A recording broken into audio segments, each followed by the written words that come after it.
Study IQ IAS, अब तैयारी हुई अफोर्डेबल। नमस्कार दोस्तों, स्वागत है आप सभी का स्टडी IQ में। मैं हूं आपका दोस्त राहुल सायगांवकर। दोस्तों, आज हम लोग एक बहुत ही जरूरी विषय पे चर्चा करने वाले हैं। हमारी चर्चा होने वाली है on the man made textiles. आप यहाँ पे खबर देख सकते हो, हाल ही में हाउस पैनल यानी कि एक पार्लियामेंट्री कमेटी है जिन्होंने हाईलाइट किया है कि मैन मेड टेक्सटाइल्स के प्रति जीएसटी रैशनलाइजेशन करने की जरूरत है। जो टैक्सेशन सिस्टम है, इन्वर्टेड ड्यूटी टैक्सेशन सिस्टम है, उसको बदलने की जरूरत है। इसके अलावा in general man made textiles या फिर मैं कहूंगा मैन मेड फाइबर्स जो है उनके प्रति काफी अच्छी रिकमेंडेशन दी है इस पर्टिकुलर कमेटी ने। तो हम लोग इस पर्टिकुलर डिस्कशन में पूरे मैन मेड टेक्सटाइल सेक्टर को समझेंगे। ये डिस्कशन क्यों जरूरी रहेगा आपके लिए? देखिए, बहुत बार एस्पिरेंट्स एक सवाल पूछते हैं कि सर किसी भी टॉपिक के लिए क्या मुझे नोट्स बनाने की ज़रूरत है? मैं कहता हूँ ऑफ कोर्स यस। तो वो कहते हैं कि सर मुझे नोट्स कैसे बनाने हैं या फिर किस चीज़ के ऊपर फोकस करना है। देखिए, जब भी आप किसी टॉपिक के ऊपर फोकस करें या फिर किसी सब्जेक्ट, अब से फॉर एग्जांपल पॉलिटी की बात करें, अब ऐसा नहीं है कि आपको पूरा कॉन्स्टिट्यूशन का नोट्स बनाना है, आपको टॉपिक वाइज नोट्स बनाना है। जैसे अब this topic can be connected to Indian economy, जहां पे हम लोग स्पेसिफिकली एक सेक्टर के बारे में चर्चा कर रहे हैं। अब फॉर इंस्टेंस अगर आपको नोट्स बनाने से मैं कहूंगा कि how will you create the notes for textile sector. अब टेक्सटाइल की जब आप बात करोगे, इसको आपको डिवाइड करना है दो चीजों में। एक तो हो गया आपका नेचुरल, राइट, आपको समझना है कि नेचुरल टेक्सटाइल्स या फिर नेचुरल फाइबर्स आते हैं, जैसे कि कॉटन हो गया। कॉटन की इंडस्ट्री किस तरह से चल रही है, कॉटन की इंडस्ट्री में क्या प्रॉब्लम्स है, कैसी सप्लाई चेन है, रॉ मटेरियल से लेकर फिनिश्ड गुड बनाने तक और फिनिश गुड एक्सपोर्ट करने तक आपको सारी चीजें पता होनी चाहिए। वेरी सिमिलर टू दैट, जैसे कि टेक्सटाइल सेक्टर में आज हम लोग बात करने वाले हैं एमएमएफ सेक्टर के बारे में, यानी कि मैन मेड फाइबर सेक्टर के बारे में। यहां पे हम लोग अंडरस्टैंडिंग क्या करेंगे, ये मैन मेड फाइबर सबसे पहले होते क्या है, राइट, मैन मेड फाइबर्स का ग्रोथ रेट कैसा है। जैसे मैन मेड फाइबर्स मतलब क्या होता है, जैसे अब देखिए ये जो मेरी शर्ट है ये तो कॉटन की शर्ट है, लेकिन आपने कई बार देखा होगा कि मैन मेड फाइबर्स या फिर जो नॉन नेचुरल टेक्सटाइल्स या फिर फाइबर्स आ चुके हैं। जैसे अगर आप जिम जाओगे तो आपने वो ड्राई फिट वाली टी शर्ट पहनी होगी, तो ड्राई फिट टी शर्ट है क्या?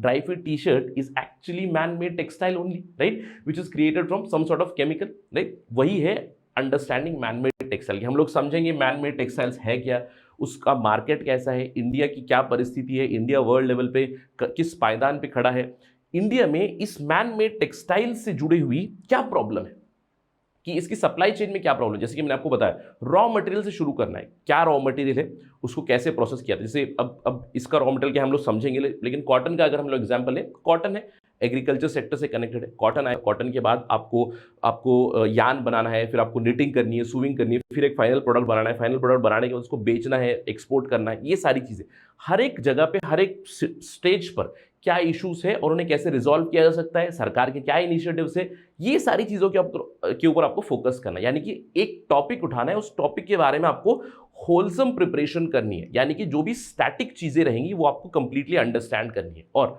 उसके बाद आपको क्या करना है, जो करंट अफेयर्स में चीजें आएगी उसके अंदर बस आपको ऐड ऑन करते रहना है। That is how you need to prepare any topic. अब इस पर्टिकुलर चीज पे कोई भी सवाल आ गया, फॉर इंस्टेंस यहाँ पे हम लोग डिस्कशन शुरू करते हैं एक सवाल के साथ। जैसे सवाल है ये, the demand for man made textiles is ever growing and we know that. जैसे मैंने आपको एग्जांपल दिया, जब मैं भी वर्कआउट करने जाता हूँ या फिर जॉगिंग करने आता हूँ तो ड्राई फिट टी शर्ट होती है और नीचे भी मैं कहूँगा जो पैंट होती है, जो ट्रैक पैंट है, that is also man made textile only यार, नहीं?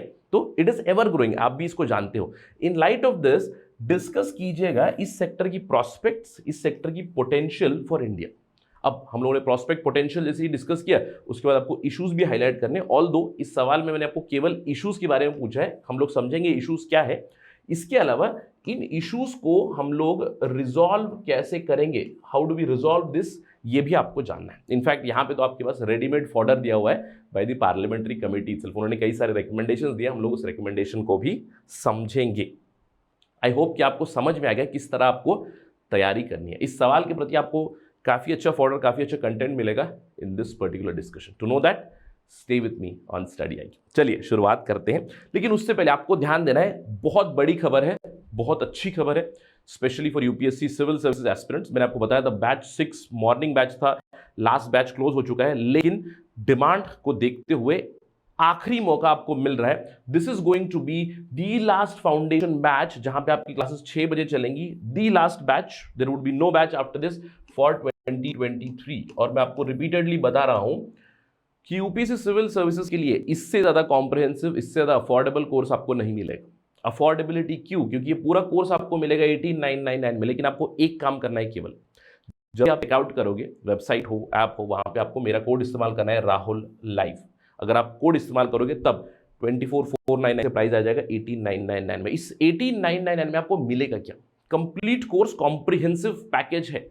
900 घंटे से ज़्यादा लाइव क्लासेस चलेंगी आपकी, 1-to-1 mentorship, group mentorship, current affairs program, success in prelims, सब कुछ इसी प्राइस में। आपको प्रीलिम्स की टेस्ट सीरीज भी इंक्लूड है, जहां पे मैं कहूंगा अप्रॉक्सीमेटली 50 टेस्ट आपको मिले। प्रीलिम्स से पहले आप 50 बार मॉक प्रीलिम्स देके तैयार हो जाओगे। ये सारी चीजें आपको मिलेंगी at this. And remember, is going to the last batch which is starting on 18th of October। 18 अक्टूबर से शुरू हो रहा है, राइट? तो जल्द से जल्द इस पे एनरोल कीजिए। अगर आपने पुराने बैचेस में किया हुआ, इट्स वेरी वेरी गुड। अगर आपने नहीं किया है, then you are missing out on something. Do it as soon as possible. चलिए चर्चा पे वापस चलते हैं। जैसे कि मैंने आपको बताया, हमारी डिस्कशन होने वाली है अबाउट अ पार्लियामेंट्री कमेटी, जिन्होंने एक रिपोर्ट सबमिट किया है। कौन सी कमेटी हो? पार्लियामेंट्री कमेटी, डीआरएससी है, departmental related standing committee, Lok Sabha committee है ये, labour, textile and skill development के ऊपर इन्होंने एक रिपोर्ट सबमिट की यहाँ पे, development of man made fibres, right? तो इस रिपोर्ट के बारे में हम लोग चर्चा करने वाले। इस रिपोर्ट में इन्होंने क्या हाईलाइट किया है, क्या इश्यूज है, क्या रिकमेंडेशन है, मैन मेड फाइबर्स क्या होते हैं, किस तरह से हम इस सेक्टर को डेवलप कर सकते हैं, इन सभी चीजों के बारे में हम लोग समझने वाले हैं, राइट? अब इस रिपोर्ट के बारे में बात करेंगे। ये रिपोर्ट क्लियरली हाईलाइट करती है। डिस्कशन शुरू करने से पहले मैं आपको एक प्रॉब्लम भी गिना देता हूं। प्रॉब्लम मतलब चैलेंज, जैसे इश्यूज के बारे में बताएं। एक इशू क्या होगा, क्योंकि हम लोग आर्टिफिशियल टेक्सटाइल फिर मैन मेड टेक्सटाइल की बात कर रहे हैं, इसका मतलब है they are actually competing with the cotton industry. अब कॉटन इंडस्ट्री अगर हम लोग बात करें, cotton industry is connected to Indian agriculture. तो अगर हम लोग मैन मेड टेक्सटाइल्स को बहुत ज्यादा बढ़ावा दे देंगे तो कॉटन इंडस्ट्री के ऊपर क्या परिणाम पड़ सकता है, ये सबसे बड़ी प्रॉब्लम है। Of course cotton based industry बहुत बड़ी है इंडिया में, लेकिन धीरे धीरे मैन मेड टेक्सटाइल्स की जो डिमांड है वो काफी ज्यादा मात्रा में बढ़ रही है। कॉटन एग्रीकल्चर से कनेक्टेड है, but in recent times it is under pressure right now from other fibres. अब सबसे पहले तो क्या करना है कि बैलेंस करने की जरूरत है। मैन मेड फाइबर्स को और कॉटन की डिमांड को एक कहीं ना कहीं इसको बैलेंस करने की जरूरत है। लेकिन नॉनदलेस हमारा डिस्कशन यहाँ पे होने वाला है about the man made fibres, right? सबसे पहला सवाल, सर मैन मेड फाइबर होते क्या है? मैंने आपको उदाहरण तो दे दिया, जैसे कि आपका ड्राई फिट वाला टी शर्ट होता है। बेसिकली जो जिम वाली टी शर्ट होती है ना, बहुत ही पतली पतली सी होती है और बहुत ही मैं कहूँगा shiny shiny policy, right? That is basically the man made textile. But in general man made textiles क्या होते हैं? विच आर टेक्सटाइल्स, या फिर जो फाइबर है, कॉटन फाइबर जैसे होता है नेचुरल फाइबर है, वैसे ही फाइबर पहले क्रिएट किया जाता है, उसके बाद उसको यार्निंग होती है, निटिंग होती है, सुइंग होती है, फिर वो कपड़ा बनता है, यानी कि आपकी टी शर्ट बन जाती है। तो आप बेसिकली कुछ केमिकल्स, पॉलीमर्स मिला के बनाते हो एक पर्टिकुलर फाइबर, उस फाइबर का कपड़ा बनता है, कपड़े से फिर इवेंचुअली आपके फाइनल प्रोडक्ट बनता है। लेकिन किस तरह के फाइबर आते हैं? दो तरह के फाइबर आते हैं। एक होता है ऑर्गेनिक मैन मेड फाइबर, जो ऑर्गेनिक केमिकल से आते हैं, और मोस्टली यहाँ पे आपकी जो इनपुट आती है, रॉ मटेरियल आती है, वो पेट्रोलियम बेस्ड केमिकल्स होते हैं। तो यहाँ पे ministry of petroleum, ministry of chemicals etcetera, इनका भी काफी बड़ा रोल रहेगा। सबसे पहले organic man made fibres which are made from basically polymers. Natural polymer भी हो सकते हैं या फिर आपके सिंथेटिक पॉलीमर भी हो सकते हैं, और मेजॉरिटी में कहूंगा सबसे ज्यादा मार्केट इसी का है। जो मैन मेड फाइबर्स आते हैं पॉलीमर्स से ही आते हैं। इसके अलावा there are other man made fibres also, जैसे कि इनऑर्गेनिक मैन मेड फाइबर्स भी आपको मिलते हैं, जैसे कि carbon, ceramic, glass, metal etcetera add करके आजकल फाइबर्स बना रहे हैं। उन फाइबर्स से भी कुछ अलग अलग प्रोडक्ट्स बनते हैं, नॉट कपड़े पर से, लेकिन अलग अलग प्रोडक्ट्स भी बनते हैं, राइट? तो बेसिकली आपको समझना है man made textiles are made from man made fibres, synthetic fibre से बनता है। अब इसका मेजर रॉ मटेरियल क्या है? मैंने आपको बताया, अब कॉटन की शर्ट है, इसका मेजर रॉ मटेरियल क्या है? कॉटन है भाई, है ना? कॉटन, रुई। लेकिन इस सिंथेटिक फैब्रिक का, सिंथेटिक टेक्सटाइल का रॉ मटेरियल है पीटीए। इसको ध्यान रखना है आपको, प्यूरिफाइड टेरेफ्थैलिक एसिड और MEG, मोनो इथिलीन ग्लाइकॉल, और ये दोनों आपको मेजरली पेट्रोलियम और केमिकल इंडस्ट्री से मिलता है। अगर आप ये रॉ मटेरियल प्रोड्यूस कर लोगे, इससे आप मैन मेड फाइबर्स बना सकते हो और फाइबर से आप कपड़े बना सकते हो, right? That's the basic understanding. अगर आपको यहां पे भी डाउट लग रहा है तो बेसिकली है क्या ये मैन मेड फाइबर्स, क्या है, अब आपको समझ में आएगा। एग्जांपल से रेयन हो गया, आर्टिफिशियल सिल्क हो गया, आपका पॉलिएस्टर हो गया, नाइलॉन हो गया, एक्रिलिक हो गए, राइट? इनफैक्ट मुझे एक एग्जांपल भी याद है यार, हाल ही में एक मैंने वीडियो देखा था, इट वेंट क्वाइट वायरल।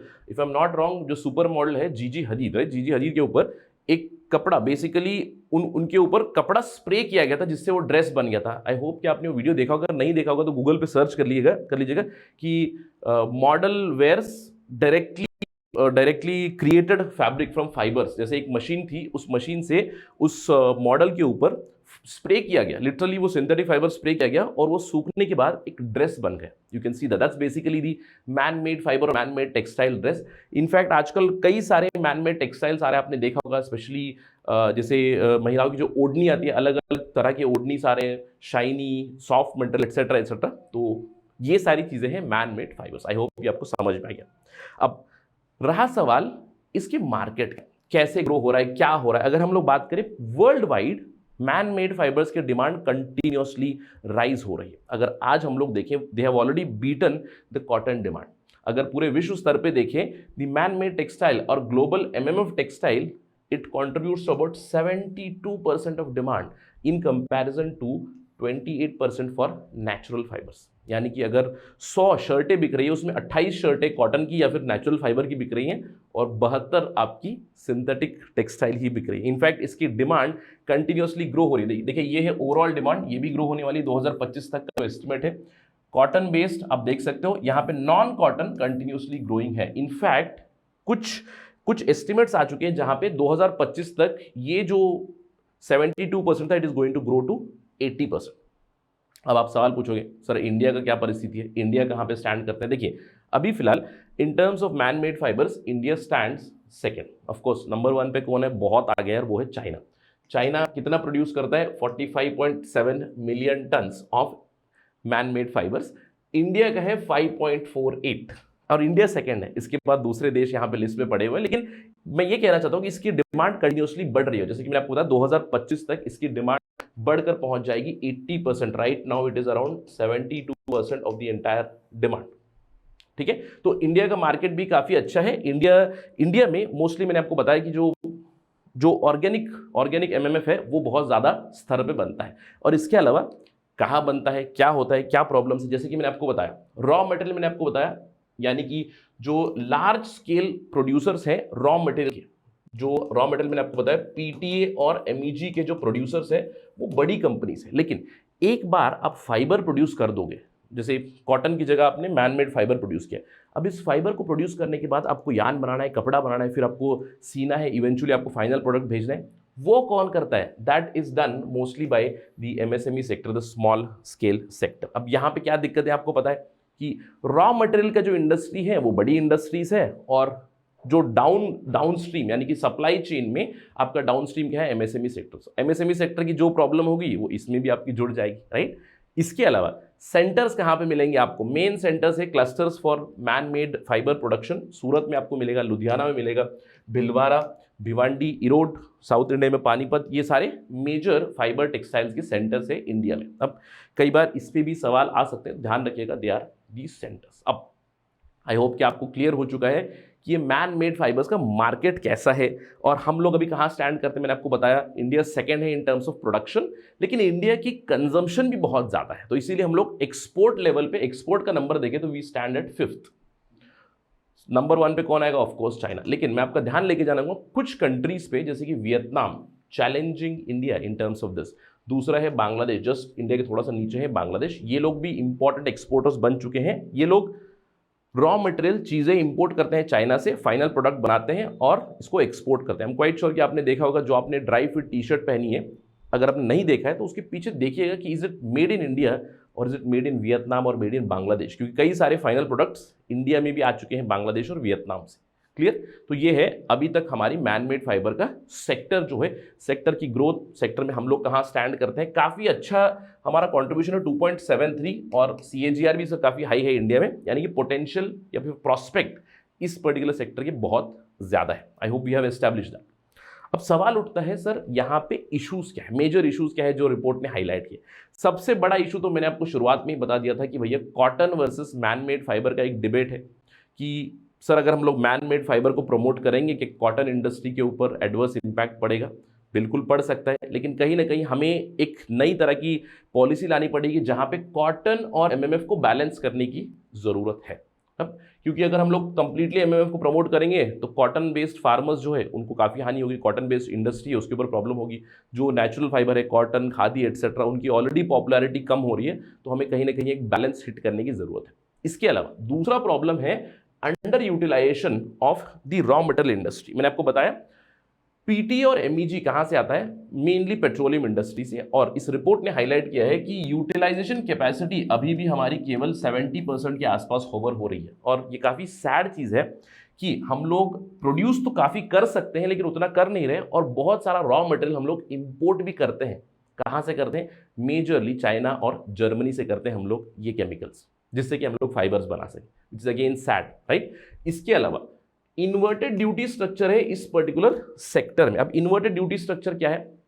देखिए, अगर आप यहाँ पे ड्यूटी देखोगे या फिर आपका जीएसटी के रेट्स देखोगे, यहाँ पे क्या हो रहा है कि रॉ मटेरियल के ऊपर आपका जीएसटी हाई है, पार्डन मी, रॉ मटेरियल के ऊपर जीएसटी आपका कम है या फिर इंपोर्ट ड्यूटी आपका कम है, और आपका जो फाइनल प्रोडक्ट है उसके ऊपर ज्यादा है। This is quite problematic. यानी कि इन्वर्टेड ड्यूटी स्ट्रक्चर मतलब अगर हम लोग रेट्स देखें, ड्यूटी क्या है, फॉर इंस्टेंस रॉ मटेरियल जो हम लोग चाइना से ला रहे हैं उसके ऊपर इंपोर्ट ड्यूटी कम है, लेकिन फाइनल प्रोडक्ट जो हम लोग एक्सपोर्ट कर रहे हैं उसके ऊपर ज्यादा पड़ रही है। So that is basically inverted duty structure, जिसको रेक्टिफाई करने की बात की गई है। इनफैक्ट पिछले जीएसटी मीटिंग में इसके ऊपर हाईलाइट भी किया गया था, मोस्टली इसके ऊपर कुछ ना कुछ डेवलपमेंट हो जाएगी। इसके अलावा एंटी डंपिंग ड्यूटी जो है ना वो हटा दी गई, जैसे रॉ मटेरियल्स के ऊपर, स्पेशली जो रॉ मटेरियल्स है उसके ऊपर से anti dumping duty recent times में हटाई गई है, जिसकी वजह से बहुत सारा रॉ मटेरियल या फिर रॉ मटेरियल से जुड़ा हुआ केमिकल चाइना से डंप हो रहा है इंडिया में, जिसकी वजह से हमारी टेक्सटाइल इंडस्ट्री, हमारी man made textile industry competitive नहीं रह पा रही है। सो इसको भी बदलने की जरूरत है। इसके अलावा there is one more issue of heavy import duty. देखिए, हमारा, मैंने आपको बताया एक्सपोर्ट हम लोग काफ़ी मात्रा में करते हैं, एक्सपोर्ट शेयर में हमारा नंबर 5th पे आता है, और हमारे एक्सपोर्ट मार्केट कौन से? सबसे बड़े इंडिया के एक्सपोर्ट मार्केट है USA, UK and European countries. अब यूएसए सबसे बड़ा मार्केट है जहां पे इंपोर्ट ड्यूटी भी कम है, लेकिन अगर हम लोग ईयू की बात करें, यूके की बात करें, यहां पे दोनों जगह पे भी इंडियन कपड़ों के ऊपर, इंडियन मैन मेड टेक्सटाइल्स के ऊपर बहुत ज़्यादा इंपोर्ट ड्यूटी लगाई जाती है। इसकी वजह से हमारे जो प्रोडक्ट्स है वो अनअट्रैक्टिव हो रहे हैं वहाँ पे। इसके अलावा मैंने आपको सप्लाई चेन बताई। सप्लाई चेन का प्रॉब्लम क्या है कि जो रॉ मटेरियल की सप्लाई चेन है, रॉ मटेरियल जहाँ से शुरुआत होती है वहाँ पे आपको बड़े फर्म्स मिलेंगे, लेकिन जैसे ही आप नीचे लेवल पे चले जाओगे, यानी कि निटिंग, वीविंग, लूमिंग जो करनी है, वहाँ पे आपको अनऑर्गेनाइज सेक्टर है, एमएसएमई सेक्टर है, विच इज़ बिग प्रॉब्लम। उसकी इश्यूज भी है वहाँ पे। इसके अलावा टेक्नोलॉजी की प्रॉब्लम है। इन टर्म्स ऑफ टेक्नोलॉजी हम लोग अभी भी थोड़ा सा ओल्डर टेक्नोलॉजी इस्तेमाल कर रहे हैं। And finally quality and wastage issues are also there, जो हाईलाइट किया गया है in this particular report. I hope कि आपको समझ में आ गया है कि इस सेक्टर की प्रॉस्पेक्ट और पोटेंशियल इतनी इमेंस है, लेकिन इसके साथ कई सारी प्रॉब्लम्स भी चल रही है। अब इसके चलते हमें क्या करने की जरूरत है ये बताया गया इस रिपोर्ट में। लेकिन अब आप सोच रहे होंगे सर आपने तो केवल प्रॉब्लम्स गिना दी, इसका मतलब क्या है कि सरकार कुछ कर नहीं रही है? देखिए, सरकार बहुत कुछ कर रही है। इनफैक्ट इस रिपोर्ट में सरकार के इनिशिएटिव्स को भी लॉन्च किया गया कि आपने काफ़ी अच्छी स्कीम्स लाई, जैसे कि ऑलरेडी SCBTS स्कीम है, scheme for capacity building in textile sector, MMF sector में भी ये इंप्लीमेंट हो रहा है। इसके अलावा एक समर्थ स्कीम है, इसको भी और बढ़ावा देने की बात की है। टेक्नोलॉजी अपग्रेडेशन स्कीम चल रही है। 2016-17 में अमेंडेड टेक्नोलॉजी अपग्रेडेशन स्कीम भी आई है। NSDC जो स्किल डेवलपमेंट है MMF सेक्टर में भी चल रहा है। अलग अलग टेक्सटाइल पार्क बने हैं, आपको पता होगा PM मित्रा स्कीम में 7 टेक्सटाइल पार्क्स बन रहे हैं, धीरे धीरे बन जाएंगे। उसके अंदर आपको मैन मेड टेक्सटाइल्स को भी प्रमोट किया जाएगा। साथ ही साथ PLI scheme, production linked incentive schemes जो है वो भी MMF में अप्रूव किए गए हैं। केंद्र सरकार की तरफ, राज्य सरकार की तरफ से कई सारी रिबेट्स आ चुकी हैं, टैक्सेस कम किए जा चुके हैं। लेकिन अभी भी मैंने आपको बताया problem is with the GST structure, the inverted duty structure, anti dumping duty की जो हटाई गई है प्रोडक्ट से, वो भी काफी बड़ी प्रॉब्लम है। लेकिन इसी को मद्देनजर रखते हुए कि चीजें हम लोगों ने की हुई है, लेकिन और भी बहुत कुछ करने की जरूरत है, यही रिपोर्ट ने बताया है। इस रिपोर्ट ने सबसे पहले बताया कि प्रोस्पेक्टिव प्लानिंग की जरूरत है, यानी कि एक लॉन्ग टर्म प्लान की जरूरत है। लॉन्ग टर्म प्लान क्यों चाहिए? क्योंकि मैंने आपको सबसे पहले बताया कि MMF sector it basically competes with the cotton sector. तो यहां पे हमें एक लॉन्ग टर्म प्लान चाहिए कि कॉटन के ऊपर एक एडवर्स इंपैक्ट ना पड़े, और इस मार्केट का प्रोस्पेक्ट पोटेंशियल तो है ही है, इसको हम लोग कैसे बढ़ाएं। यहाँ पे आप टारगेट देख सकते हो कि $350 बिलियन इंडस्ट्री बनाना है बाय 2025। इसके लिए हमें एक लॉन्ग टर्म प्लान की जरूरत पड़ेगी। यही है मेजर या फिर ब्रॉड रिकमेंडेशन, इसके अलावा इस रिपोर्ट ने हाईलाइट किया है कि सबसे पहले एक पर्सपेक्टिव प्लान बनाया अलग अलग मिनिस्ट्रीज जो यहाँ पे इन्वॉल्व है, प्रोडोमिनेटली ministry of petroleum natural gas जहाँ से इनपुट आता है पीटी और एमईजी का, वो एक लॉन्ग टर्म पर्सपेक्टिव प्लान बनाया दूसरे मिनिस्ट्रीज के साथ भी मिलकर। इसके अलावा जो भी टीवीसी, जो मैंने आपको सप्लाई चेन बताया, उसको यहाँ पे टिपिकल टर्म इस तरह किया जाता है टेक्सटाइल वैल्यू चेन। यहाँ पे इंडिया में एक रोबस्ट टेक्सटाइल वैल्यू चेन बनाने की जरूरत है, यानी कि रॉ मटेरियल इंडस्ट्रीज बड़ी है तो धीरे धीरे इसके अंदर जो एसएमईज है वो भी बड़ी होनी चाहिए, बिगर फर्म्स चाहिए, ताकि हम लोग बल्क में प्रोड्यूस करें, बल्क में एक्सपोर्ट कर सके। इसके अलावा जो एंटी डंपिंग ड्यूटी हटाई गई है उसको वापस लाने की जरूरत है, स्पेशली रॉ मटेरियल्स के ऊपर। इसके अलावा जो इन्वर्टेड ड्यूटी स्ट्रक्चर है, इन्वर्टेड जीएसटी स्ट्रक्चर है कि भैया रॉ मटेरियल के ऊपर आपकी कम जीएसटी, फाइनल प्रोडक्ट के ऊपर ज़्यादा जीएसटी, इससे प्रॉब्लम्स हो आती है, प्राइजेस की प्रॉब्लम आती है, ये हटा देने की बात की गई है। इसके अलावा जो अलग अलग स्कीम्स आई हैं, SCBTS summer scheme, ATEFs amended technology upgradation scheme, इसको और भी ज़्यादा बढ़ावा देने की बात की गई है इस पर्टिकुलर रिपोर्ट में। और क्योंकि हमारे प्रोडक्ट्स के ऊपर बहुत ज़्यादा इंपोर्ट ड्यूटी लग रही है यूके में और EU में, उनके साथ फ्री ट्रेड एग्रीमेंट जल्दी से जल्दी फाइनलाइज किया जाए, जिससे कि हमारे जो ड्यूटी है, इंपोर्ट ड्यूटी कम हो जाए। इसके अलावा एक बहुत बड़ी रिकमेंडेशन आई है इस पर्टिकुलर रिपोर्ट से कि अब आगे से बजट में स्पेसिफिक एलोकेशन किया जाए फॉर द MMF सेक्टर, यानी कि textile sector as a whole आप पैसा देते हो, टेक्सटाइल सेक्टर में डिवाइड कर दीजिएगा कि जो मैन मेड फाइबर सेक्टर है उसके लिए इतना चंक जाएगा, तो डेडिकेटेड बजटरी एलोकेशन आनी चाहिए। एंड अनदर रिकमेंडेशन इज आगे चल के हम लोग टेक्निकल टेक्सटाइल को भी डेवलप करें, इस तरह का भी एक प्लान बनाया जा सकता है, ये बताया गया है इस पर्टिकुलर रिपोर्ट में, right. So these are the recommendation, these are the major recommendation. In fact अगर आपको रिपोर्ट चाहिए तो 50-55 पेज की रिपोर्ट होगी, hardly you can always refer, but मुझे लगता है कि इस डिस्कशन में मैंने बहुत सारी चीज़ें कवर कर दी है जिससे कि आप उस सवाल का जवाब दे सकते हो। जैसे कि मैंने आपको बताया कि man made textiles, man made fibres होते क्या हैं, उनका प्रॉस्पेक्ट, उनका पोटेंशियल क्या है, इंडिया किस पायदान पे है, क्या इश्यूज चल रही हैं, किस तरह इश्यूज रिजॉल्व करने की ज़रूरत है, साथ ही साथ की recommendations are also here from the report, right. अगर इस चीज़ के ऊपर कोई डेवलपमेंट आएगी तो हम लोग फिर से चर्चा करेंगे, लेकिन करंट अफेयर्स के दृष्टिकोण से आई होप कि आपको समझ में आ गया नोट्स कैसे बनाए और करंट अफेयर्स के दृष्टिकोण से इसमें वैल्यू ऐड कैसे करनी है। आगे जब खबर आएगी मैन मेड फाइबर्स के ऊपर, मैन मेड टेक्सटाइल्स के ऊपर, इसके अंदर बस आपको एडिशन करनी है कि ये नई स्कीम आ चुकी है, ये कोई नई चीज़ आ चुकी है, अगले बजट में नया एलोकेशन आ चुका है या फिर स्पेसिफिक एलोकेशन आ चुका है, ये सारी चीज़ आपको नोट करते रहनी है, तो आप उसको वैल्यू एडिशन कर सकते हो और बाय द टाइम मेंस आएगा तब तक आप रेडी रहोगे। आप बस 2 पन्ने उठाइए, 2 पन्नों में आपको एक पूरा सेक्टर का प्रिपरेशन हो जाएगा। तो कुछ इस तरह से आपको तैयारी करनी है, right. I hope it's clear. Again that is it right now in this discussion. अगर कोई अपडेट आएगी तो विल डिस्कस दैट अगेन। और आप जानते हैं कि अगर आपको डिस्कशन पसंद आए, you can always follow me on this particular ID @RahulSai22। अगर आपको कोई सवाल है, कोई डाउट है, you can always text me on Instagram। I do respond on Saturdays and Sundays। Thank you for watching this video. जय Hind. Study IQ IAS, अब तैयारी हुई अफोर्डेबल।